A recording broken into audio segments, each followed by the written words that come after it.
Hello po, mga kakunyang! Magluluto po tayo ngayon ng ginataang rabot. Ang mga sangkap na ating kakailanganin ay sibuyas, bawang, beef cubes, cayenne powder, turmeric, bell pepper. Bell pepper po ang ginamit ko kasi ayaw na alaga ko na sobrang anghang. Papaya, rabot, asin, gata ng nyog, and black pepper. Simulan na po natin ang paghahanda ng ating lulutuin. Kailangan po sana yung papaya is yung talagang green siya. Mas masarap sana ito pag natural na papaya.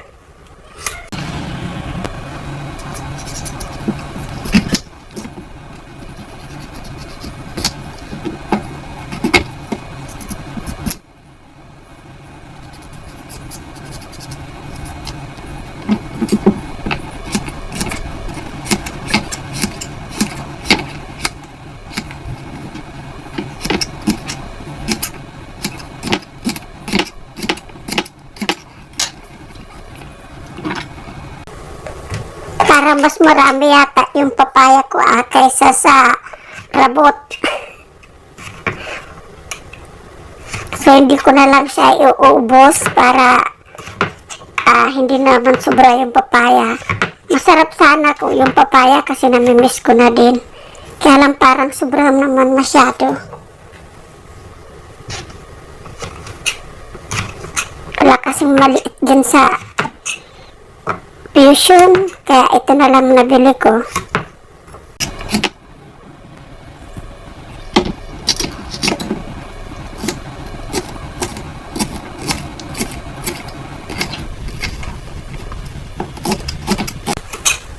Nagluto ako nito minsan, and then dinamihan ko ng anghang. Sabi na alaga ko, ang sarap daw sana, kaso super anghang. Sana daw next time sa pagluto ko, bawasan ko yung anghang kasi hindi niya kaya. So ngayon, hindi tayo maglalagay ng maraming chili powder.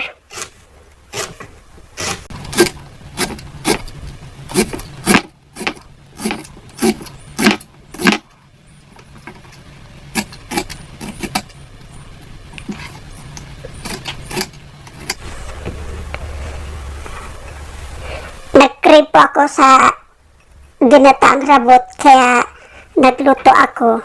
Hindi ko naman akalain na kakain pala yung alaga ko na magugustuhan niya. So, dinamihan ko ng anghang kasi mas gusto ko yung maanghang. Yung pala, kakain yung alaga ko. Ngayon, request niya, bawasan yung anghang. Kaya binawasan ng katulong yung anghang.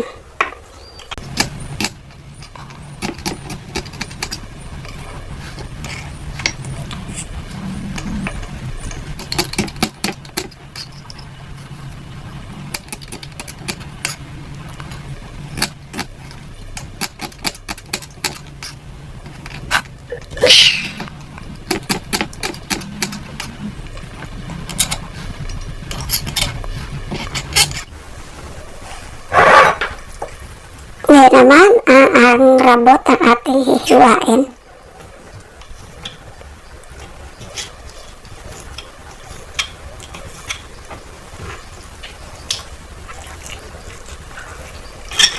Pinalambot ko na ito para pagluto ko, hindi siya gummy.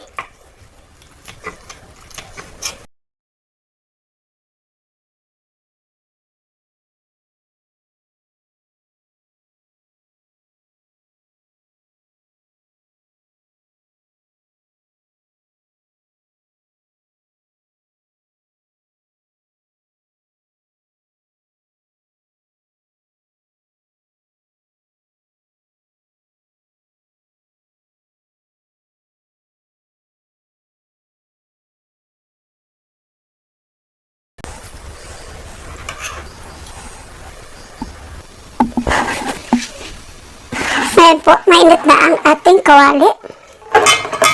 Maglalagay po tayo ng kaunting mantika.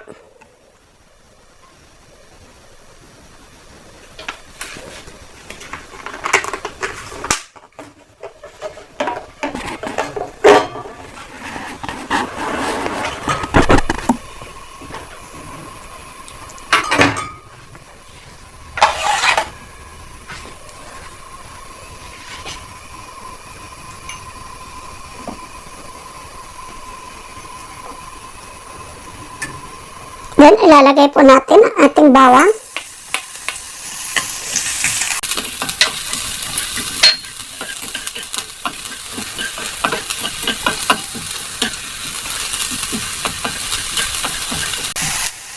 Ngayon naman po, ilalagay natin ang ating sibuyas.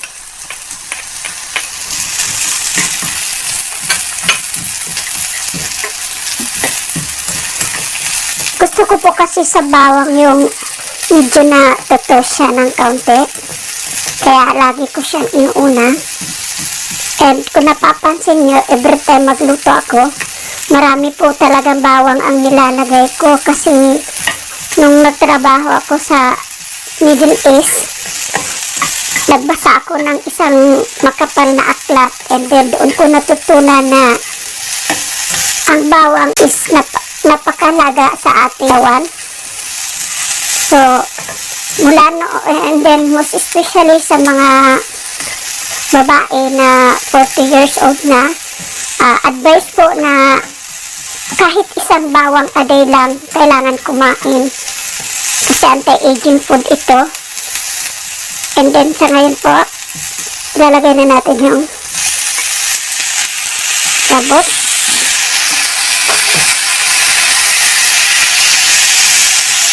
Ang bango.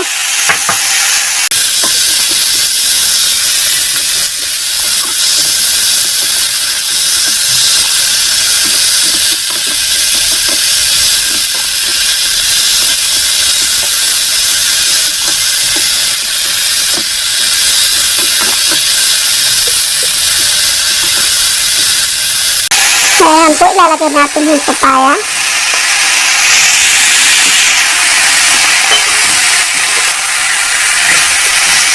Mas marami pa po yung papaya sa rabot. Kasi ako na naman ang kakain ng papaya na to.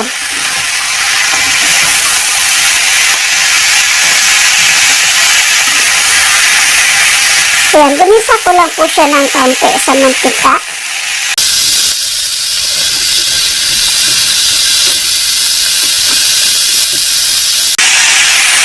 Ngayon po ilalagay natin yung gata.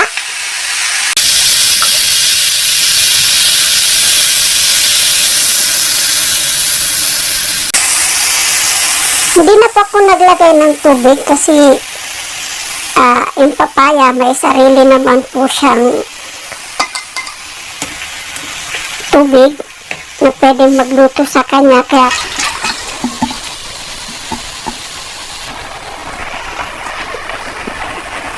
ayan, kumukulo na po ang ating gata. Ilalagay na po natin yung ating chili, cayenne powder at saka turmeric.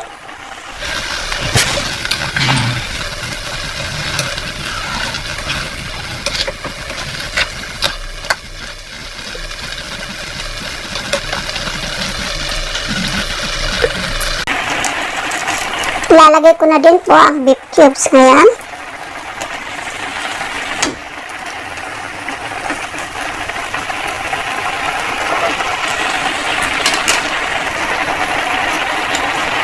Maglalagay na din po tayo ng paminta.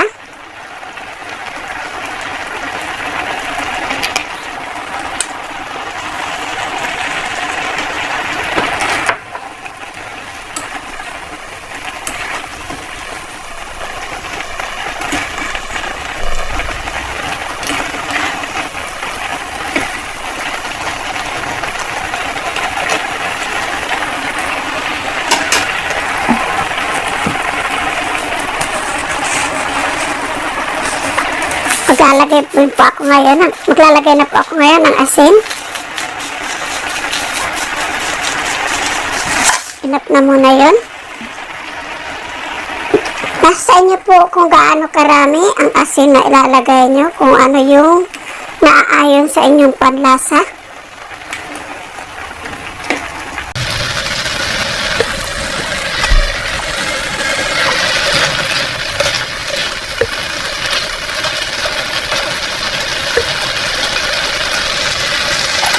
Tatakpan po natin siya para maluto yung papaya.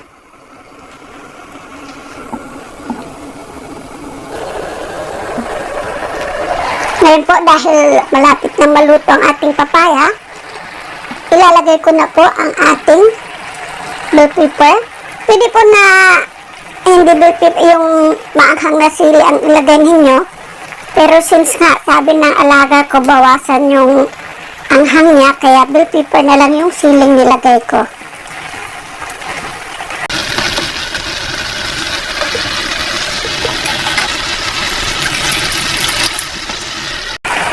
Titikman ko ngayon ang ating ginataang rabot.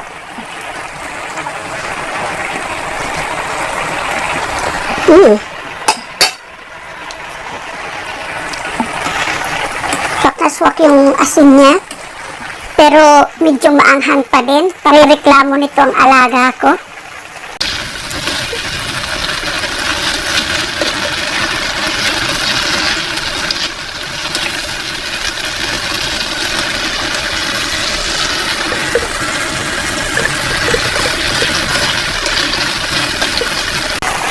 Ayan, luto na po ang ating ginataang rabot.